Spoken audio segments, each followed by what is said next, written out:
guys? We got a full crowd. Everyone just waiting for you. I love how What's this up, man? looks, man. This is great. Hey Tony, how's it going? Doing good, guys. Nice. All I like right. the name. T Money. The team money. I had to use the same name as my own gather, so and Yeah, I'm yeah. using You a guys use trombone just it. because I know the people want to hear me talk, so it's gonna be louder. Yeah, I know All you right, you guys guys use tell me when I get started. I think whenever. We're just having a hackathon. We just wrap up all the demos, so everyone's taking a break, and I think everyone's still here. So. Yeah. I'll give you a quick intro, Tony. So, Tony, if you guys don't know, you guys probably do know, but he is the founder of Mission Inbox. I would say they're probably the only inbox provider that we would use outside of Google or Microsoft. Um, and Tony used to run an agency himself. I would say he's probably the number one expert when it comes to deliverability, just because I think he can kind of simplify a lot of complex problems and put them into simple words so that everyone can understand. So that being said, please give it up for our guy, Tony. Feel free to take it away. Sounds good. Let's see if the commands still work. Yeah, there we go. We're dancing now.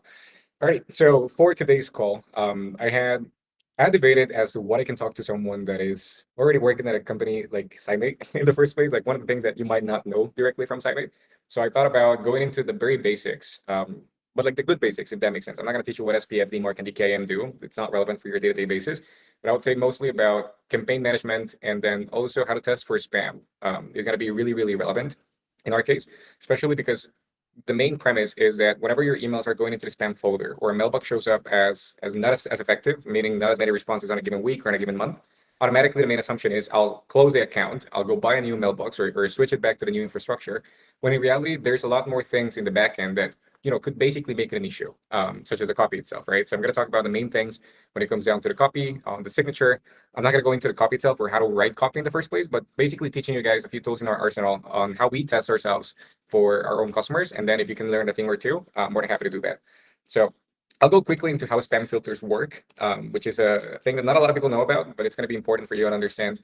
Why does it show that I'm landed in the Google inbox folder, but then Outlook is 100% into the spam folder, or vice versa, right? Like they're completely different companies. They have completely different spam filters, and there's a different scoring system, I would say, between them. So I'll go in and share my screen. Let me know when you guys can see it, and we can get to it. All right, I think we're all seeing it now. So on the agenda, again, this is going to be just how spam filters work and how to score your email and how to test for spam. I think I'm going to make it like very, very heavy on those two topics. And the first one is the spam filters, right? So whenever we send an email to somebody else, there is a connection that happens between servers. And between that connection, Google or Outlook define, okay, they take a look into a list, kind of like a checklist of what are the things that they're looking out for. So does this domain have a valid SPF record? And is the email that I'm sending from that I'm receiving with these, let's say, verified sender? Let's call it Google, right? So B equals SPF equals Google. That is basically what it means. If you're sending from an Outlook account, then it has to include the Outlook inbox folder. So that is the SPF. Then we have DMARC, DKIM, etc. And then there's one single thing, which is very, very important, which is domain age. So think of it as a spam scoring system in the sense that if you get a positive score, it means that it's actually negative. It's bad. So the closer you get to 5, which is basically the threshold on the spam filters, the more likely it is that that email is going to be filtered automatically by the spam folder, right? So it's going to be sent automatically into the spam folder. There's nothing that you can do to remove that other than changing the content itself. So how are or what are the main points that you might not know? Again, domain age is very, very important. And when I'm talking about domain age, I specifically mean when did you buy this domain, right? So the main assumption as to specifically for Microsoft, how this looks is if I'm a spammer, I'll go buy as many domains as possible with weird TLDs, such as .xyz, weird whatever thing you can come up with, just because it's cheap, and I'll try to send as many emails as possible before getting flagged as spam. So the reason why we have to wait like the usual 14 days on warm up, it is not because we need to really build a reputation for that domain. Of course, it works with that, but it's not the main reason. The main reason is that it forces you to wait 14 natural days from the point that you most likely bought a domain to the point that you can start sending. Think of it as 3 different tiers. So if you send a domain will get automatically assigned a positive score, meaning bad for you. If your domain is less than 14 days old, less than 30 days old, less than 45 days old, 60 days old, 90 days old, and then 180 days old.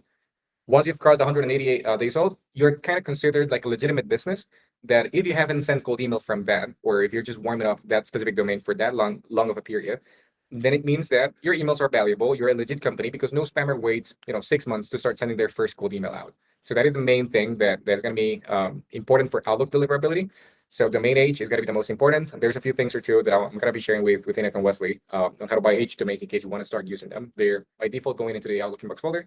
And then we have IP reputation, which again, if you're sending from a Google account or a Microsoft account, they would be in what I call a shared IP pool, meaning that at no point during the setup process did they tell you, hey, you're going to send from this specific IPs. Instead, they're telling you, great, here's your Google account. By the way, you're sending from the same IPs as pretty much every other Google user in the world. And it just so happens that Google's are the easiest accounts to get for cold emailing. Again, we are doing that ourselves. We're sending a lot of emails for our customers with Google accounts.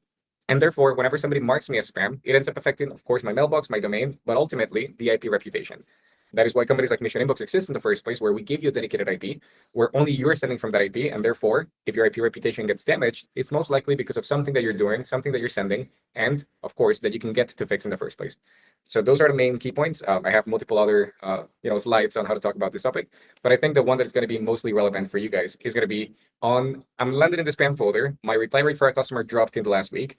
What can I do? Like instead of panicking and then, basically just switching infrastructure, I want to take a moment and share MailReach. And MailReach, for you who do not know what it is an inbox placement testing solution. So think of the placement tests that SmartLead has or that Instantly has, but with a separate platform that takes a little bit of a different approach, in my opinion, when it comes down to the testing. So you can send an email to these recipients over here, and then whether your email lands in the inbox folder or in the spam folder, these recipients will show it in a dashboard, such as the following over here. So this is one of the main things that we're going to take a look into. It's going to be very, very important for us, right? So it's, again, we're only sending to professional inboxes for the majority of our clients. Every now and then you have a B2C customer. So if you're doing that, then also send to personal inboxes, which again, they give you the list. And then they tell you whether you're landed in the inbox folder or in the spam folder. And you can always click onto any one of these emails and you get the original emails. This is not going to be anything relevant for you guys in specific, just because again, you have trusted partners that take care of the DNS setup themselves. But every now and then it's important to see how that looks. So I'll take an example here of one prospect of ours. It's not a customer yet, but one prospect of ours who was trying to send, let's see, Shuri. There you go. They're trying to use Mission Inbox, kind of like a silver bullet, to start getting into the inbox folder. And usually what I personally tell clients is that Mission Inbox is not going to be a silver bullet that just fixes all your deliverability issues. Understand that there's always a 50-50 component between infrastructure and the actual copy that you're sending that determines whether you're going into the inbox or in the spam. So one of the main things that I like doing, and here's how you can apply it yourself. If you want to see if your email is going into the spam folder, just do a placement test from the mailbox directly and send exactly the same copy. I know you guys are spin taxing and most likely doing personalization with Clay, Octave, etc. Just choose any random variation that is completely relevant, put it into the email with the signature as it is. If you have an unsubscribe, then also add the unsubscribe. If you have if this email is not for you, say Apple, and we're going to remove you, like that type of thing, include everything. And then let's take a look into your placement. If it shows up in the inbox folder, so think of it as an if situation or different branches. If it starts going into the inbox folder, then it means you're not getting responses, mostly because your copy or your targeting suck, right? I prefer to have that problem than having a deliverability issue because it's something that you can quickly check and fix, right? So that is one way that you can say, you know what, this mailbox is 10 out of 10. All these mailboxes are 10 out of 10. It means my sequence is the one that has issues, and therefore I can, redo my targeting. If, on the other hand, you start going into the spam folder, such as the case of this client over here, where they're going 100% into the spam folder for both Google and Outlook, I can check, for example, here in the content that there are some spam words. There is a link, even like a non-subscribed link is considered a link. So the less links, the better. That's why we include an opt-out language to get a response back from people, because that boosts our deliverability and it removes the link from the email itself. So let's take a look into this one. Yeah, as you can see, everything is going into the spam folder and going into the scoring system that I was talking about. There is a thing called the SCL, which is the spam compliant level, specifically to Microsoft, where, as you see, the threshold is 5. That means this email is automatically going into the into the spam folder. It doesn't matter what I'm sending. Now, the fun thing that we did for this customer is that we started testing different variations of his copy. So the one thing that I noticed is there were a lot of things in his copy that was not good, such as the subject line itself. Again, if somebody sends a subject such as the one that he's sending, we're most likely going to be, we're not going to like it. As you can see, like bundling between brackets, reliable coverage for your project, etc. I'm personally a big fan of just like 2 to 3 word type of subjects. In this case, I just tried to do one. I removed the unsubscribe link. I removed a few more things plus the subject. And I found out that he was now going into the inbox folder for more accounts. I don't think they were Google, but I think they were Outlook. Yeah, he was 100% burnt on Google still, but he was actually in the inbox folder for Outlook, which was surprising, even with that copy that he was sending. And then with that understanding, I noticed, okay, well, it doesn't seem like the mailbox itself or the domain itself is fully burnt out. It means that the copy is the one that's making an issue. So this is a copy that I usually do. Like, hey, Mark, I just do something like frequent for that date. I'm gonna be in town for the Clay event in California this week. Shall we grab lunch to catch up? That's it. I'm not sending any copy. I'm not sending any links. I'm not sending nothing. I'm just doing to see if I'm going into the inbox folder or not. And sure enough, if I take a look into my results from that same mailbox, everything is going into the inbox, right? Why is this relevant? Because if for whatever reason you decide at that point that your deliverability is the one that's having an issue, and you quickly go and kill those mailboxes and then replace it with a backup infrastructure or with another Gmail mailbox from SapMail or whatever the case might be, and you keep on sending the same copy that got you into the spam folder in the first place, you are going to burn those accounts quicker. You're never going to get any responses because the copy itself is already in the spam folder anyway, and you're going to waste money, right? It's going to be a lot of time invested into this, very, very dirty time in the first place, and you're not going to fix what you set up to fix in the first place. So before making sure that you know confidently that it's your deliverability causing the issue, test your copy. Otherwise, if you remove that and if you sending from the same mailboxes or not the same mailboxes, the same copy as the previous mailboxes, you're gonna burn even quicker. Like those mailboxes, do not be surprised if they only last you for a week at best, and then it starts dropping again. So those are the main points that I wanted to address in this case. I can keep on talking about a few more topics. I would just love to know if there's any questions in the meantime, because I know some of you guys are campaign managers, some others are go-to-market engineers. So more than happy to help out here if you guys have any questions. Over, Dali. Yeah, so one, I had a question about like spam tests first of all. So actually, I had an instance before where we sort of ran the spam test for MailReach and sort of, wanted to know a bit about how things operate under the hood. Because essentially, on sort of the MailReach spam test, it was showing that we were landing in the inbox, like across Outlook and Google, which sort of, seemed a bit sort of skeptical. And compared to the spam test we did on SmartLead, I think we were sort of landing in spam 100% of the time. So again, same variable, sort of same exact email copy, but again, almost entirely different results. So that's sort of one thing. Which sort of like I look at like my internal data more so than anything else. Like, have I changed in targeting? Have I changed my copy? So maybe there's an element of copy fatigue, sure, but if nothing else has sort of changed and results sort of reply rates themselves sort of start dipping, I think that's sort of like one signal for me that like maybe something's there with copy fatigue or deliverability as a whole, and I might need to run like a P-test. But so just from your POV, like why do you think those tests seem to be like so distant in what they showed? And essentially, I think on our end, we sort of went with what SmartLead said because we were also sort of seeing that in practice more so as well. For sure. So there is a core difference, and that's why I said that I prefer MailReach over any sort of sequencer testing, because the way that Smartly set up their inbox placement testing, and also Instantly for that matter, like it's basically the same protocol. They created all the different accounts, all their email accounts that are on Microsoft, let's call it, under the same workspace and tenant, right? So it's basically all as if I was creating a Google Admin workspace account and I added all these different domains. The issue with SmartLead is that it tends to replicate a lot of the issues and eventually starts going into the inbox folder, funny enough, right? So you're testing against a single tenant, which on a real life perspective is considered an individual company or corporation. When in reality, when you're sending outbound emails out, each one of these mailboxes or recipients is in a different account, it's in a different company.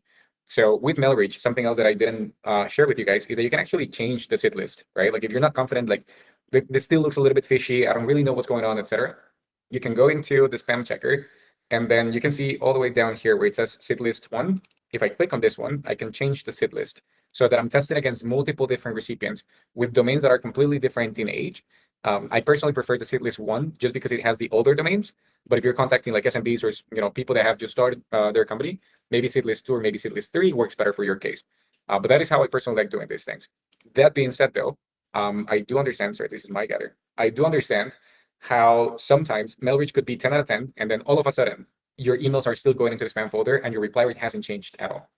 My preferred way of doing things is understanding, and this is a conversation that I actually had with Enoch, I think it was last week. Am I recycling leads and am I recycling content to those same leads in the past? Because it could be that the copy itself is 10 out of 10 if you send it to my inbox. Like, for example, we did a test and it actually got into my personal inbox, but in his campaigns, it was not getting good results. So the main step-by-step or assumptions that I make in this case are as follows, and I'll try to organize my thoughts so that it's clear. Let's consider that scenario where we actually have a recycled list or a recycled something, because again, our clients have a limited time in some cases. We have to make do with what we have. There is a difference in your spam filter versus my spam filter, even though we're using both the same Google accounts, for example. Why? Because it's trained by what I mark as spam, and it's also trained by what you mark as spam. So if I have sent an email to you in the past with the subject line, Tony introduction, just put an example, and I ignored it at some point, Google understands this email was not valuable because Tony didn't even open it. He just deleted it or moved it into the spam folder. So whenever I get to refresh the account or refresh the campaign, and I'm also sending from a very similar, let's say, lookalike domain or a different mailbox from a lookalike domain with somewhat of a similar copy, even though I could be spin taxing, if I have already ignored it as a user myself, it's most likely going to replicate that same behavior. And if I'm recycling leads, I'm usually removing everyone who has responded already. So they're just following Yeah. on that same practice of I'm not responding to it. They're behaving the same way that they behaved in the past. So that is the main thing that I usually do. Whenever it comes down to recycling leads, you don't necessarily have to change mailboxes. I would say just change drastically the email copy. Because if you're going to recycle copy, they have already ignored the first email that you sent. So why would you think that the second email that I sent them like 3 months in the row or down the road is going to get like some attention? It could be getting into the inbox, but it's not getting the attention because it didn't do it in the first place, right? So it's going to be identifying whether that is the case or if there's something else going on. If you tell me, I'm seeing all my mailboxes going into the inbox folder in the placement testing that I have, but I have 0% reply rate, what could be the reason? If everything shows up in the inbox, and again, you guys have multiple mailboxes to test against, try to log into one or two and then send the emails across each other just to see where they land. If you still get it into an inbox and you cannot replicate it, getting it into the spam folder, it means it's most likely a copy issue or a targeting issue, right? Or the offer is just maybe not attractive. Unless you're sending to cybersecurity, which is a pain in the butt, and we shouldn't even have those clients. But again, they're very well, they pay very well, is what I can say. I don't know if that answers your question, Ali. If not, I can go more in Yeah, depth. no, it does. It does in great detail. I just like to have a very brief follow up, and it might have to do with what you showed earlier, like the seat list. But I've sort of heard, not validated myself, that like the more spam tests you do, like the less reliable they become. And I think it might have to do with the fact that like you're sending to the same domains, and they're getting open. So even if you have that effect across other domains, so you're not landing there, you might still just based on like prior connection keep landing. So you're sort of doing well in those deliverability tests. Like if that's sort of true, sort of would be my question. Like does that have to do with the seat list as you showed before? If you're concerned about the SID list being the issue, my main recommendation would be change the SID list, right? And unfortunately, you cannot do that within Smartly. That's why I prefer using Mailreach, which is like a third party where it allows me to actually do this changes in testing, because I can do the whole thing, right? I can do the whole thing. I can try to replicate it. If you're unconfident about what the scores say, try to send yourself a test email, right? That would be the easiest solution, mostly because you're going to be sending from your client's name to yourself. If it's a Google account, then you can see like how Google looks. If it's going into the inbox, then yes. If you have Microsoft mailboxes, maybe like just have one or two that everybody on the team has access to. Send emails to them, but never open the emails. You don't need to worry about what says in the email because that's how this seed list works. They don't check your email; they check the original email headers via API. So they're not really opening them. And at least in my experience, and I've used Mailreach a lot for the past like 7-8 years. There's not been a single time where I've sent the same copy to the same SID list with the same mailbox where it shows me difference in results. It's either you're still going into the inbox folder or you're still going into the spam folder. It's only until I change my copy that it shows a difference in the placement, right? So it's only fair to assume that it's, you have to test your copy without the signature. And this is actually very important, you guys. I know we're also spin texting signatures, at least in when you run my campaigns, at least I see it that way. But if you're not, one of the main things that get filtered by the spam folders quicker is the signature. Even if you're personalizing your whole copy, like from top to bottom, the signature is generally the one thing that never changes. So the first thing that you have to do is test your copy with the signature, then without the signature, and then just a random ass email, like asking for grabbing lunch, where it's like a peer to peer, right? Like I'm not gonna send an email to Enoch and Wes saying, "Hey guys, I'm in San Diego or Santa Monica, like let's meet up." It's gonna be just that. It's gonna be very very straightforward, and that is the type of emails that if they go into the spam folder, it most likely means your domain is fully burnt and you shouldn't send from them. It's at that point that you should replace infrastructure and keep on sending the same copy because we have already identified that it's a copy, not the copy, but the infra that is having an issue. If I can somewhat get an inbox folder or a mailbox to go into the inbox by just changing the copy, just change the copy. And always, always, always try to have multiple rotations of copy to play with so that if it comes to that, you have no issues down the road. Yeah, that helps a lot. Thanks. Okay. Go for it, Dina. I was curious, like, how does a word become a spam word? Like, say me and Wesley send like 1 billion emails. Is there a possibility that Wesley is like becoming a spam word if Wesley and Simate are in the same email for like 1 billion times? It's very unlikely. Again, it can happen if you have about the same signature formatting. That being said, there's tons of Tony Batodanos, there's tons of Thomases, there's tons of Janines, right? Like it would be stupid to assume that. That being said, if I have a lookalike domain and I'm sending from a gazillion of lookalike domains, all from the same signature with the same signature, we have seen cases where it's not the name that gets picked up as spam, it's actually the formatting of the email address. Again, this is like a once in a lifetime type of thing. I've had maybe 4 to 5 cases in my whole career where the actual name was an issue. And instead of it was basically the formatting, right? So everything that goes before the at domain.com was the one getting flagged. We had a case of a client called Jake, and we tested his mailbox and then like 5 other team members' mailboxes, same copy, same everything, only his was going into the spam folder. We set up a different infrastructure with a different mailbox. At that time, we were just doing audits, right? So we didn't have mission inbox, but we did all that thing. Jake at domain.com still was going into the fucking spam folder. So what was the case? We just changed it to Jake dot last name. Everything started going into the inbox. It was so stupid, but that was the fix. It was the fact that he had sent so many emails with that specific formatting that by just changing the formatting, that fixed it. And he was sending the same signature as before, right? So there's not really anything that changed at that point. But again, I thought it was a very interesting and cool experience, if anything, once we were able to crack it. It is highly unlikely. Can it happen? Yes, but mostly with the actual name of the mailbox, right? So if you ever, like, if you guys are facing that issue, let me know so we can do some testing on specific mailboxes with one specific name, and we can see how that performs. Like all those that are Wesley at SciMate.io versus Wesley.h versus Wesley H, we can check that data and then come back to a conclusion. I would say as long as you're spin texting your copy or your signature, that's got to be more than enough. I usually have different variations on my signature, such as just Tony Baltodano, Tony B dot, so on and so forth. As long as you have something going in that case, there's not really that much of an issue. Okay, makes sense. Yeah. Any other questions for Tony? Any other last minute questions before we let him go? Yeah, I'm curious about 2 things, Tony. Number one, how did you get into this space? I haven't creeped your LinkedIn to see the progression, but it's such a essential but so niche space. Just thinking about it, I'm like it's puzzling. And then the second thing too, that is like an interesting one is where do you see the state of deliverability going in the next few years? Well, great questions. So I got into the deliverability space literally from the first company that I worked at. My current co-founder was my previous boss, actually, at one of the agencies that I started working with. And even back in the day, I had to set up manual accounts with Google. We had to pay like, I think at that point was $8 per mailbox or something. We were able to send 200 emails per mailbox per day, etc. So it was a very, very nice thing. But we also had a few consultants that helped us and that eventually taught me, if anything, all the intricacies between what you usually send out as an email versus how the infrastructure works in the backend. Because you see a lot of things on LinkedIn, like, hey, do this to increase your reputation or do that to do whatever. They don't really teach you why they're doing it. They just tell you, hey, I tested it, it works. I'm more so into the actual backend as to, okay, what they're saying is true, but why is it true?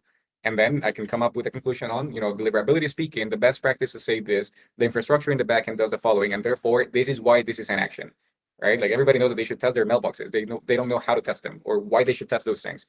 Eventually, I started working with Copy.ai, and they were sending around, I think it was around 5 million emails per day, just on signups. It was crazy. Just on signups, even back in the day, was crazy. And I was the one managing that infrastructure. So again, a lot of Upwork, like learning from people way more intelligent than me when it comes down to this topic, and then me just being hungry and trying, fill in the pieces of the puzzle to come up with better conclusions down the road. Eventually, again, I created my agency. I ended up selling that agency to one of our top customers back in the day. And then I worked at a deliverability consulting agency in New York called Senders, which you might have heard about, Senders.co, in which I learned even more about the insights of email deliverability. Mission Inbox was actually a project that we were thinking about building for Senders. The CEO just said, fuck you, we're not going to do that. I don't believe that. And my co-founder and I decided to quit the company. He was the COO, I was the head of sales. And we decided to build Mission Inbox. So we have been in the market since December 2023. MVP launched on January 1st, 2024. And we're still up and running. So yeah, all good stuff. And then where do I see deliverability going into the next few years? That is a tough question. I think we've seen what I predicted about a year ago happening up until now, which was Google accounts getting suspended. I'm pretty sure you guys faced that at some point, like educational panels getting shut down, legacy accounts getting shut down, etc. I think that the email providers themselves are going to be more strict into how you get those accounts. So that's why we built Mission Inbox as an SMTP. We always knew how to get Google accounts. We always knew how to get Microsoft Azure accounts. I just don't like building a business, especially with something as important as deliverability, on somebody else's ground, if that makes sense. If I'm building just a reseller of Outlook, what if Outlook decides to change their policies? Well, I'm left off with no business. Same with Google, all cheap inboxes, premium inboxes. I can only imagine the shit show that Ben and all these people had to go through. Pretty much thinking about my company's going to disappear at that point, right? So I never had to build or think about that in that front. I think spam filters are gonna get more intelligent. I think short copy is gonna be the most important thing. I don't care as much about personalization. Funny enough, I care more about relevance when it comes down to the email. So as long as they're relevant but short, that's gonna get you to the inbox folder. And then yes, getting Google accounts or Microsoft accounts is gonna get tougher and tougher and tougher. and H domains or domains themselves are going to be the most expensive commodity in, let's say, 2030, for example. Why? Because a lot of agencies are buying all these different domains. They're grabbing all the good domains. And even if you think about your own customers, most likely it's not the first agency that they work with. You're maybe the third, maybe fourth agency. So a lot of the domains that you usually try to buy, they have already been bought. And if they haven't been bought, or if they're already active, chances are they have used them in the past and therefore they have bad reputation, right? So I think one of the main things that we're doing at Mission Inbox is investing heavily into domains, not because we're going to use them in the next 2 to 3 years. We're willing to take on the economic hit of just not using them, but because we know that down the road, they're going to be the most important things for our customers. And then, we can charge a very high premium because nobody can get a domain at that point, especially not a branded domain. Wild. That's wild. Well, I have a follow-up question. I think you just blew my mind. So if a domain, you have it for 12 months, right? So after it goes back onto the market, after you lose access to that domain, let's say you repurchase the same domain, it's going to keep the reputation from previous sending. Is that how that works? Let me show you how that looks in real life. And I promise I'll leave after that, just because I know you guys have more people to talk to. So for example, this is I think I shared this with you guys at some point. There is a way to buy expired domains or domains that are older. I'm going to go into the bidding here. Filter. I'm just going to do a quick search. No numbers, and then just run. There is a website where you can check the domain reputation that maybe something like Spamhaus gave you, right? So for example, I'm going here into all these expired domains, and I'll try to take a look into them over here. All these domains are, by the way, 5 years old or older in this case. You can see that this was bought and renewed up until 2026, and they have a reputation score of 10. In this particular case, the higher the score, the better. It's not like the spam filter where the higher the worse it is. In this case, you can technically buy this domain and start blasting to Outlook from the get-go, 1,000 emails per day from 5 mailboxes. You will not have a single issue with Outlook. Why? Because there is no legitimate business that wastes 15 years to send the first cold email out. However, I could also have very shitty domains. They have a very shitty infrastructure. They have less than that 10, for example. So I can go here. You can see that it starts lowering, right? If I were to do a different filter over here, where it's maybe 1 year old. So age is going to be 1, and then I'll apply filters just to see what's going on. Check this out. This has a 2. Funny enough, if I take a look into my own company, don't burn me for this, it's actually like a 0 / negative. You can actually have negative scores, and negative scores are not good. I can use Try Mission Inbox, which was one of the main domains or the first domains that I bought a long time ago. It has a -3 reputation. I didn't renew this, but I can go buy it today, and it's going to have this still -3 reputation score. So yes, the domain reputation stays with the domain for a long period of time before or after you expire it. That is, I'll tell Yep. you. Okay. That is- Good to know. That's what I'm good to saying. It'll be the largest commodity in a few years, I think. Interesting. Okay. A lot to digest for us as a team. Thank you so much, Tony. Really, really appreciate it. This was super valuable for everyone. You got it. Let me just drop my LinkedIn in the chat here in case people want to connect with me. Shameless plug. Here you guys go.